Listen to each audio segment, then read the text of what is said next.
Bonsoir et bienvenue à tous. Dans le fauteuil blanc, je reçois pour vous un ingénieur minier. Son expertise a été pour beaucoup dans le développement de ce secteur dans notre pays, mais aussi au niveau du continent africain, puisqu'il a également travaillé à l'étranger. Avec des camarades, ils ont décidé d'agir ensemble pour porter l'ancien Premier ministre Kadri Désiré Ouédraogo à la tête du Burkina Faso. Mais hélas, au bout du compte, c'est l'échec à l'issue des élections de novembre 2020. Et depuis, le parti traverse une petite crise en son sein. Dans le fauteuil blanc, ce soir, je reçois pour vous le président du mouvement Agir Ensemble, Boubacar Diallo. Bonsoir, bienvenue. Bonsoir, monsieur Yvray. Merci de répondre à notre invitation. Et merci de m'offrir l'opportunité de parler aux uns aux autres. Voilà. On commence déjà par votre domaine de compétences, justement. Vous êtes ingénieur minier, c'est bien ça? Je suis ingénieur minier, sorti de l'École nationale supérieure des mines de Paris en 1979 et intégré donc la fonction publique du Burkinabé et détaché au bureau des mines et de la géologie du Burkina. Alors en 1979, quand on arrivait, le principal enjeu et les principaux défis à relever, c'était de faire en sorte que le secteur minier burkinabé soit connu des opérateurs miniers qui devraient effectivement trouver leur terrain ou leur champ d'application à l'intérieur du territoire national. C'est en cela que nous avons développé plusieurs projets de recherche géologique et minière qui ont abouti aujourd'hui à la mise en valeur quand même de plusieurs projets miniers que vous connaissez, Dessaka, Namana, Kalsaka et tout. Bon, donc vraiment, au début, dans les années 79, c'est vrai que le secteur minier burkinabé n'était pas connu, mais avec le bureau des mines et de la géologie du Burkina, nous avons travaillé à faire connaître davantage le secteur minier burkinabé, à renforcer l'infrastructure géologique et minière de base. Et ensuite, moi, j'ai passé au ministère des Mines où j'étais secrétaire d'État à l'énergie aux mines pendant 2 années et demie, de 89 à 91, où effectivement, à ce moment-là, dès lors qu'on a renforcé l'infrastructure géologique et minière de base, qu'est-ce qu'il fallait faire? Il fallait démontrer et montrer aux différents opérateurs internationaux que le climat d'investissement minier au Burkinabé était propice à l'investissement. Et c'est en cela que nous avons effectué pendant plusieurs années ce qu'on appelle la promotion efficace, qui travaillait sur 4 points bien déterminés. Premier point, c'était essentiellement sur le contexte macroéconomique dans lequel le secteur minier évolue. Il fallait faire en sorte que le code minier qui était à l'époque intégré dans les textes de la réorganisation agraire et foncière, soit effectivement que ce code minier soit pris en un code exprimé, adopté sous forme de loi. Et c'est en cela que nous avons travaillé parce que les investisseurs veulent avoir affaire à une loi qu'avoir affaire à un texte d'application puisque le code minier était un texte d'application à l'époque. Et depuis, c'est quand même le boom minier aujourd'hui, mais il faut le dire, l'impression qu'on a, c'est que l'expertise, justement, c'est-à-dire les techniciens de ce secteur, pour ce qui est de l'expertise locale, on a l'impression que beaucoup sont en train d'aller à la retraite et qu'il n'y a pas de relève.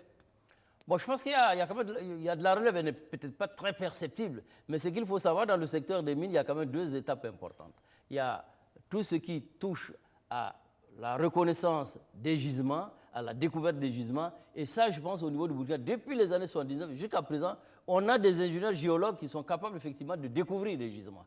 Ce que l'on n'a pas aujourd'hui, et on ne l'avait pas aussi à l'époque, c'est une fois que le gisement a été découvert, comment effectivement le mettre en exploitation. Ça demande d'abord d'établir une étude de faisabilité. Une étude de faisabilité, c'est plusieurs dimensions. Il y a la dimension technique des réserves, il y a la dimension aussi de comment l'exploiter, donc les traitements de minerais. Il y a la dimension économique aussi parce qu'il faut vendre donc ce qui est extrait, ce qui est travaillé, il faut le vendre à l'extérieur. Donc une étude de faisabilité, c'est assez complexe et aujourd'hui peut-être nous n'avons pas assez d'expertise à l'interne ici pour pouvoir même évaluer les études de faisabilité que déposent les sociétés minières pour obtenir un permis d'exploitation minière. Parce qu'au terme de la recherche, il faut déposer une étude de faisabilité et la Commission nationale des mines doit effectivement évaluer l'étude de faisabilité déposée par l'opérateur minier avant d'octroyer donc le permis d'exploitation. L'enjeu est donc là aujourd'hui, former.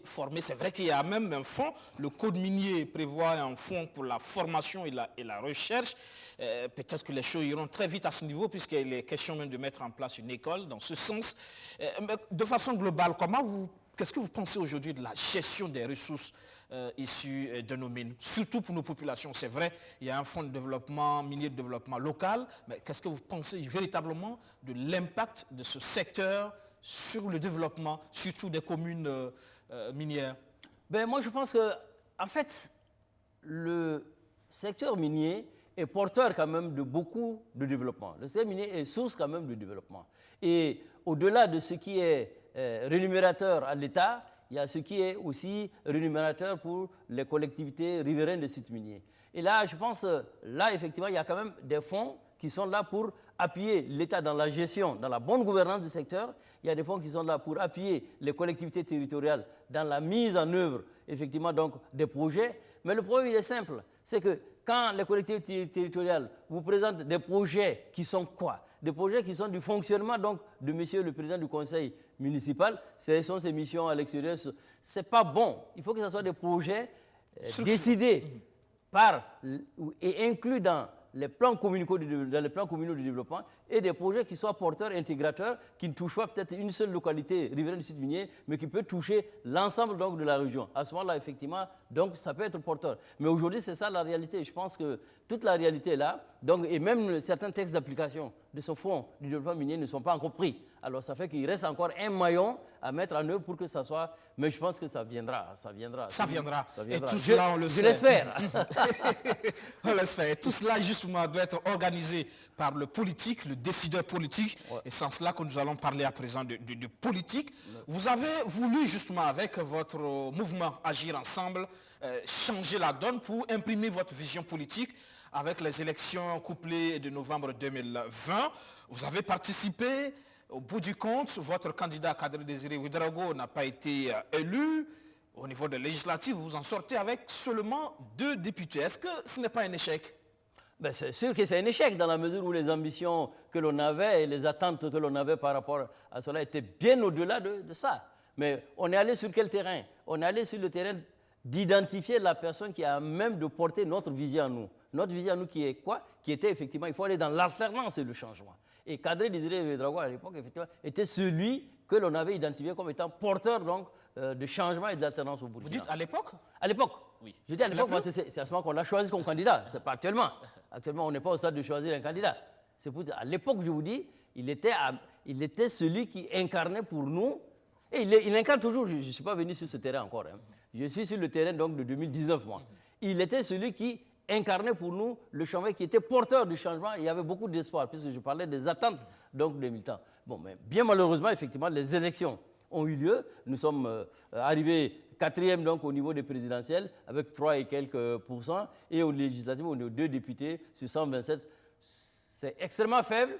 Ça ne répond pas à nos attentes. Nous en sommes très déçus. Mais c'est la réalité des urnes. Qu'est-ce que vous voulez qu'on fasse la réalité des urnes? Il faut simplement maintenant voir qu'est-ce qui n'a pas marché. Qu'est-ce qui n'a pas marché? C'est ça qu'il faut voir. Est-ce qu'il y a forcément des explications? Est-ce que ce n'est pas une erreur de casting, justement, des hommes, c'est-à-dire à la présidentielle, mais aussi aux législatives? Ben, je ne pense pas. Je ne pense pas que ce soit une erreur au niveau du choix du candidat ou au niveau des présidentielles. Je ne le pense vraiment pas et le parti non plus ne le pense pas. Je pense qu'on avait quand même un excellent candidat. On avait un bon candidat qui était porteur vraiment de beaucoup d'espoir. Il n'y a qu'à regarder simplement ce qui est arrivé en 2019 quand on créait le mouvement Agir Ensemble. Quel est l'engouement qu'il y avait autour même de la création de cela. Mais au fur et à mesure, vous savez, la gestion du quotidien amène un certain nombre d'autres problèmes qui font qu'au fur et à mesure qu'on avançait, il y avait quand même des difficultés qui apparaissaient, des difficultés d'ordre organisationnel, des difficultés d'ordre financier, il y a plusieurs choses. Il y a la qualité de l'homme intrinsèque, mais après, est-ce qu'il a réussi à rentrer dans la peau de l'homme d'État capable d'incarner justement ce changement? Moi, je pense que si. Je pense qu'il a toutes les capacités, toutes les qualités d'un homme d'État qui peut assumer avec un sens de responsabilité important donc, les destinées de ce pays. Mais voyez-vous, le fait d'avoir ces capacités ne fait pas que la population vous suive. La population ne nous a pas suivis, c'est tout. Tout le problème, il est là. Pourquoi la population ne nous a pas suivis? Il faut s'en expliquer. Et nous sommes dans ce schéma aujourd'hui. Et vous pensez que... pourquoi? Parce que peut-être financièrement, vous n'avez pas... Non. Je vous dis qu'on est dans ce schéma. C'est ce que je viens de dire. C'est ma dernière phrase quand vous m'avez écouté. Je dis on est dans le schéma justement d'établir un bilan définitif de ce qui s'est passé. Parce que ça demande quand même à aller jusqu'aux structures de base pour voir effectivement quelles sont elles-mêmes leurs compréhensions de cet échec. Parce que l'échec, il est là.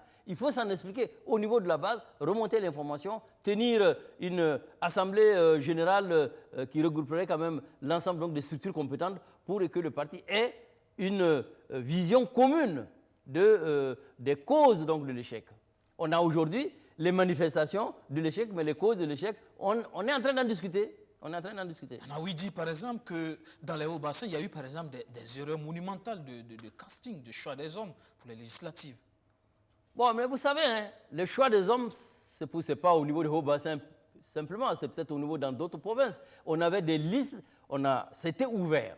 Par une directive, l'ensemble des militants, donc de Agir Ensemble, avaient la possibilité de se porter candidat. Ceux qui sont portés candidats, il y a une évaluation qui a été faite par plusieurs commissions. Au niveau provincial d'abord, donc la province du Houé, dans sa section provinciale, s'est retrouvée avec un collège de désignation bien déterminé à faire ses propositions. Ensuite, ces propositions remontent au niveau central, et au niveau central, il y avait un collège aussi, effectivement, d'appréciation de cela. Donc, je pense que le problème ne se trouve pas au niveau du Houé, uniquement sur le choix des hommes. À partir d'un certain moment, il y a un certain nombre de critères, il y a un certain nombre d'éléments qui sont là et il faut statuer sur ces éléments. Et on a statué sur ces éléments. Bon, ça n'a pas porté, ça n'a pas porté. Il faut avoir la réalité des choses, la réalité des unes qui fait. Ça n'a pas porté. Mais ce n'est pas au Houé simplement. Dans d'autres provinces aussi, ça n'a pas porté non plus.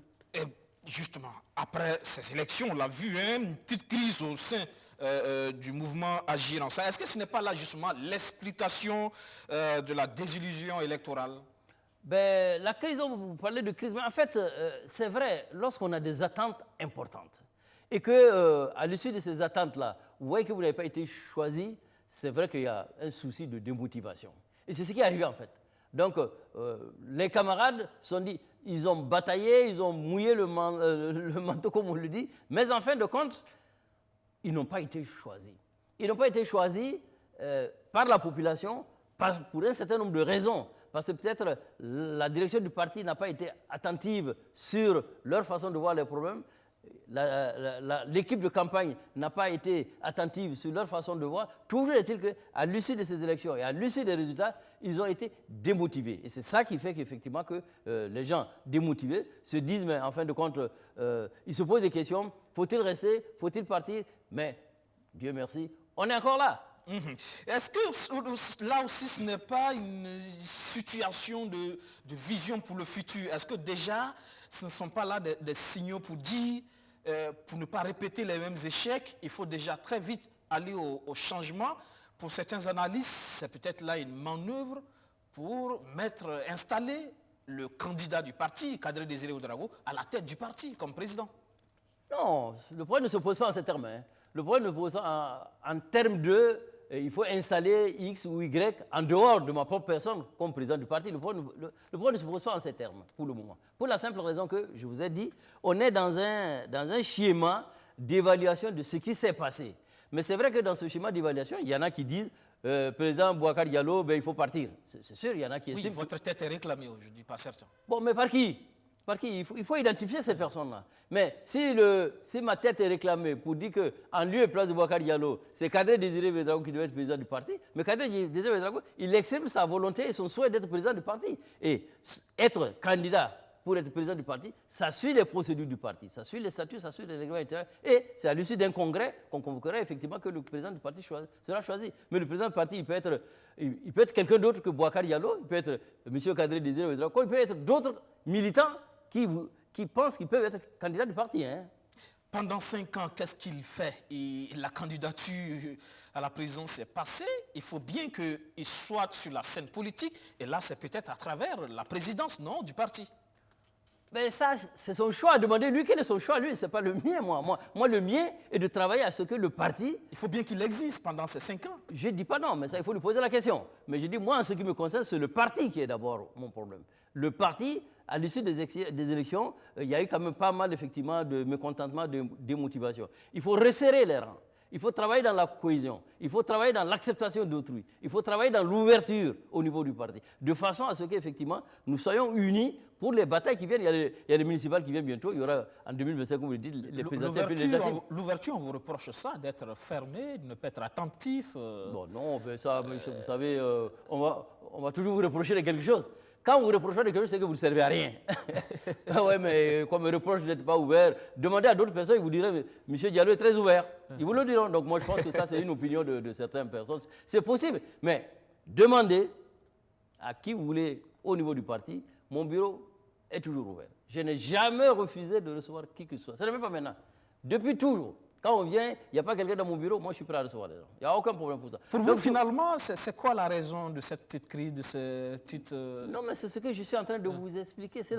Les gens se sont démotivés.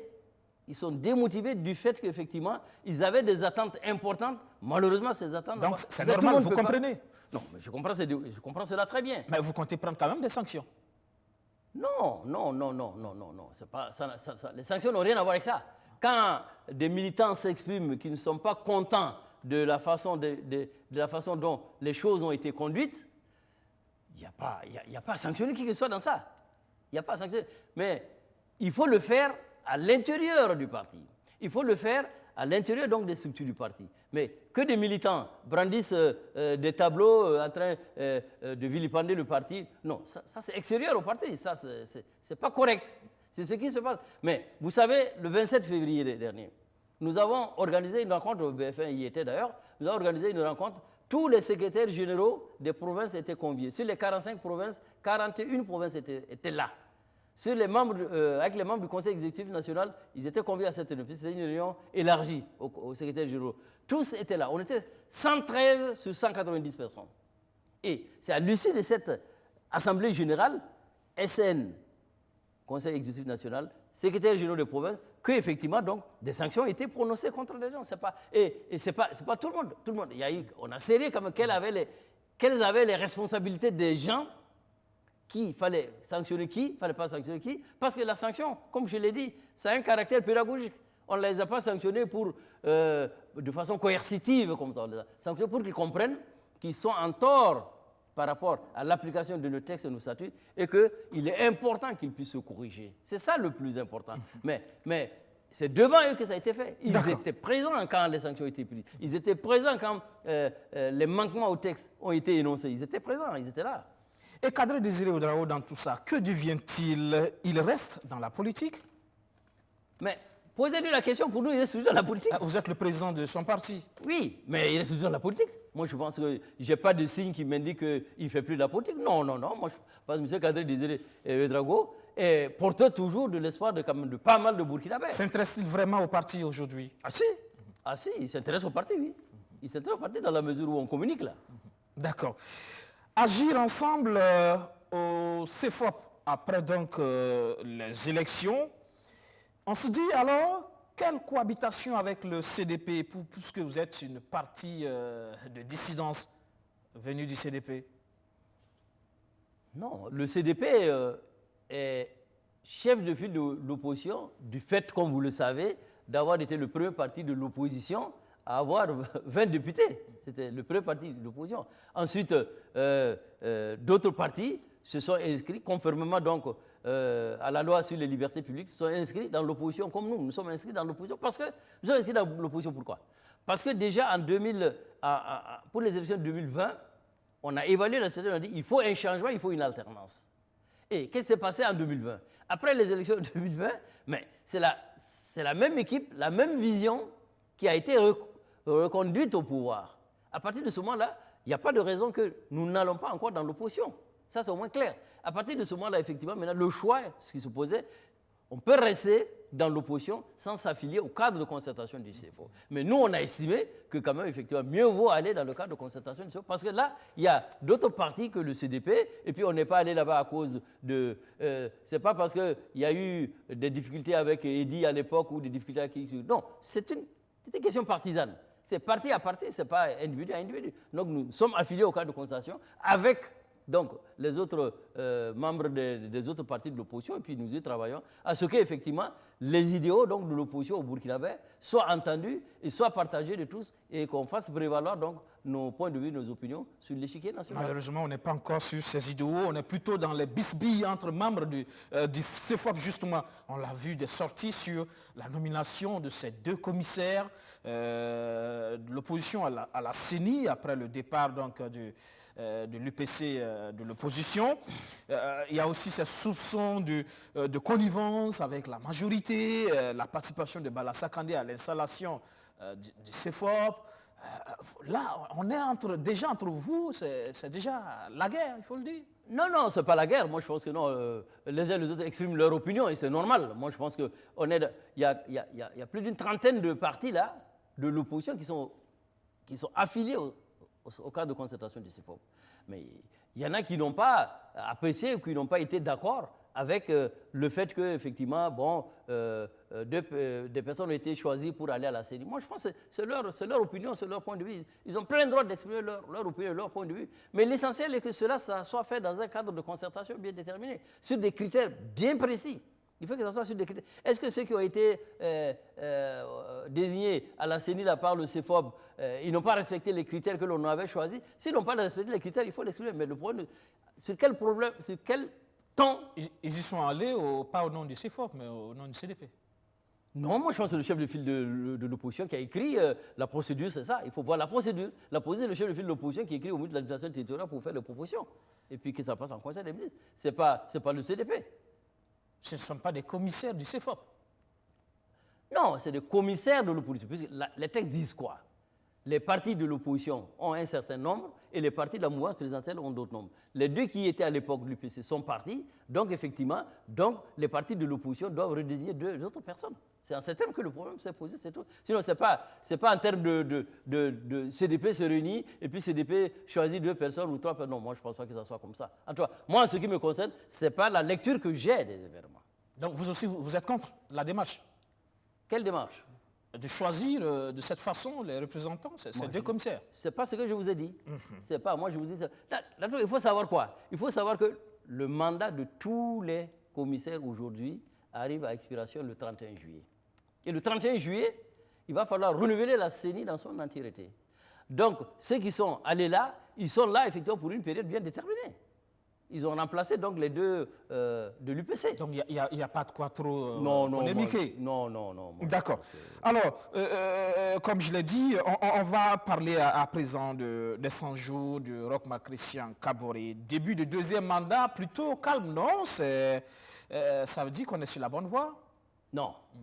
On était déjà sur la mauvaise voie de l'autre côté, on a voulu que ça soit changé. Si on est sur la même voie qu'ils étaient par le passé, c'est mauvais, ça c'est clair. Il faut que ça soit clair. Moi je pense que, non, les 100 jours, moi je n'ai pas vu de changement. Qu'est-ce qui a changé par rapport à ce qui se faisait? Moi je n'ai pas vu. Je n'ai pas vu de changement. Par rapport aux grands chantiers sociaux, je n'ai pas vu. Par rapport à la décripation générale, je n'ai pas vu. Le seul point que je peux évoquer, c'est le problème de la réconciliation de façon D'accord, globale. on y arrive. Mais voilà. Pour l'instant, vous dites que vous n'avez rien vu en termes de changement. Malheureusement, parce que l'opposition, finalement, qui ne dit rien par rapport à tout ça, pour l'instant, vous êtes préoccupé, comme je l'ai dit tout à l'heure, par vos contradictions à l'interne et non par la souffrance du peuple. Non, c'est pas qu'on est... Les contradictions internes dont vous parlez, c'est normal qu'on soit préoccupé, de ça. C'est tout à fait normal. Mais ce n'est pas pour autant que tout ce qui se passe au niveau national, on laisse de côté. On regarde, on voit. Mais je dis simplement, des 100 jours, qu'est-ce que je retiens? Moi, je retiens que rien n'a changé. Moi, je ne vois pas quelque chose qui a changé là. Mais on ne voit pas l'opposition en train de défendre le peuple sur cette question. Si mais l'opposition viendra. L'opposition viendra défendre. À quel moment? Mais l'opposition est en train de s'organiser pour aussi faire son point. Donc d'actualité sur c'est une opposition diesel. Non, moi je pense que dans tous les cas, ce qu'il faut savoir, la question que vous m'avez posée, elle est simple. Il y a 100 jours donc, du mandat de Roch-Marc Christian Kaboré. Qu'est-ce qui a été fait? Moi je dis le président Kaboré, il a travaillé sur les chantiers qu'il avait à l'époque. Moi je n'ai pas vu de changement. Peut-être qu'il en a fait, c'est possible, mais moi je n'ai pas vu. Sur le processus de réconciliation nationale, est-il bien parti? Bon, bien parti, c'est trop dit. Moi, je pense qu'il suit son cours normal. Hein. Moi, je pense que la réconciliation, ce n'est pas une œuvre facile, c'est une œuvre de longue haleine. Hein. Ça suit des processus et des procédures bien particuliers. Je pense que le fait même d'avoir au niveau de l'État créé une structure qui s'en occupe, déjà, c'est un pas vers donc, la réconciliation. Mais au-delà de ça, il faut qu'effectivement donc, les choses s'enclenchent, il faut que les réflexions soient menées, c'est déjà en train d'être mené, pour voir comment est-ce qu'on va se retrouver dans le cadre d'un forum pour pouvoir décider de ce qu'il faut passer à la réconciliation. Vous êtes dans quelle approche des choses? Vérité, justice et réconciliation ou justice transitionnelle? Non, moi je suis dans une approche où il faut comprendre les faits d'abord, il faut comprendre ce qui s'est passé. Moi, je suis dans cette approche. D'abord, si on ne comprend pas les faits, on n'a pas le même niveau de compréhension des faits, c'est qu'on a problème. Mais si on parle de réconciliation, c'est qu'on estime qu'à l'époque, il y avait conciliation et qu'il faut reconstruire. Il faut réconcilier quelque chose. S'il faut réconcilier quelque chose, c'est qu'il y a eu une rupture quelque part. Il faut identifier les causes de cette rupture. Il faut en voir les conséquences à partir du moment où... Et ça se détermine sur la base donc, de la vérité. Comme vous le dites, il faut effectivement que les faits soient des faits mis à la connaissance des uns et des autres, à la compréhension des uns et des autres. À partir de ce moment-là, il faut passer à l'étape suivante. L'étape suivante qui est effectivement donc, le pardon dans le cadre d'une justice transitoire, comme vous le dites. Il faut qu'effectivement, puisque ce qui s'est passé quand on parle de réconciliation aujourd'hui, c'est des problèmes politiques qui sont posés, c'est des problèmes sociaux et des problèmes politiques qui sont posés. Il faut donc à partir de ce moment-là qu'effectivement, l'on se pardonne d'un certain nombre de faits et ceux qui s'estiment lésés ou mis à tort d'une manière ou d'une autre en demande de réparation. Et c'est à l'issue de ça, c'est à l'issue de ce deuxième processus-là que nous estimons, en tout cas moi j'estime qu'on est sur une plateforme de réconciliation, sur laquelle on peut s'asseoir et puis échanger. En tout cas, Blaise Compaoré, lui, sera jugé dans le cadre du dossier Thomas Sankara. C'est bien, non, pour la crédibilité du processus de réconciliation nationale? Mais ça va certainement permettre d'avoir des informations sur la vérité. Moi, je pense que c'est une étape.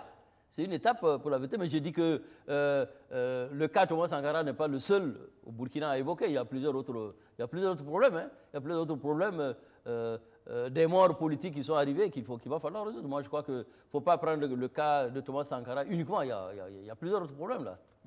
Mais il n'y a que la question de la réconciliation, il y a une forme de cristallisation autour de la personne de Blaise Compaoré. Oui, non, il y a une question de réconciliation. Beaucoup pensent que c'est juste une façon la réconciliation ne concerne pas Blaise Compaoré. Non, la réconciliation ne concerne pas simplement Blaise Compaoré. Je vous ai dit que je pense qu'on était conciliés, il y a eu une rupture, c'est pour cela qu'on parle de réconciliation. Il faut voir les causes de cette rupture, les conséquences, et essayer de voir. Donc moi je pense qu'aujourd'hui, Blaise Compaoré n'est pas le seul Burkinabé qui soit à l'extérieur. C'est vrai qu'il est une personne emblématique pour avoir quand même géré le pays pendant 27 ans, pour avoir quand même fait porter le Burkina à son niveau de développement à un moment bien déterminé, pour avoir contribué à la médiation de la résolution de plusieurs conflits sur le territoire national. Je pense effectivement que c'est quand même une personne emblématique. Mais au-delà de ça, moi je pense qu'il y a d'autres cas de morts politiques qui sont arrivés au Burkina qu'il va falloir dans tous les cas intégrer globalement dans le processus de réconciliation. Il y a aussi tout ce qui touche au conflit intercommunautaire, là. C'est des choses qu'il faut intégrer. C'est des choses qu'il faut intégrer dans la réconciliation. Donc ce n'est pas le cas de Thomas Sankara uniquement, je pense. Les questions de stigmatisation aujourd'hui. Conflit interethnique, stigmatisation, prenez le vocable qui vous convient. Il faut être global dans l'approche pour ne pas encore créer d'autres soucis de frustration et de marginalisation. Je pense qu'il faut aller dans un système que l'on se comprenne tous, qu'on ait la vérité des faits et qu'à partir de cette vérité des faits, qu'on ait connaissance et conscience donc, des conséquences, des causes et qu'on se dise, bon, après tout, dans tous les cas, le pays là, il nous appartient à nous tous. Il va falloir effectivement créer un climat de mieux vivre ensemble entre nous tous. Merci Boubacar Diallo, président du mouvement Agir Ensemble. Je rappelle au passage aussi que vous avez été secrétaire d'État chargé des questions minières, c'est bien ça? C'est d'État à l'énergie aux mines. C'est ça. Merci d'être passé dans le fauteuil blanc ce soir. Merci de m'avoir invité et de me donner l'occasion donc de m'exprimer par rapport à ce sujet-là. Et puis à toi, merci beaucoup. Merci. Mesdames, Messieurs, ça sera tout pour ce numéro de Surface de Vérité. Merci de l'avoir suivi. À la semaine prochaine avec un nouvel invité. Bonsoir.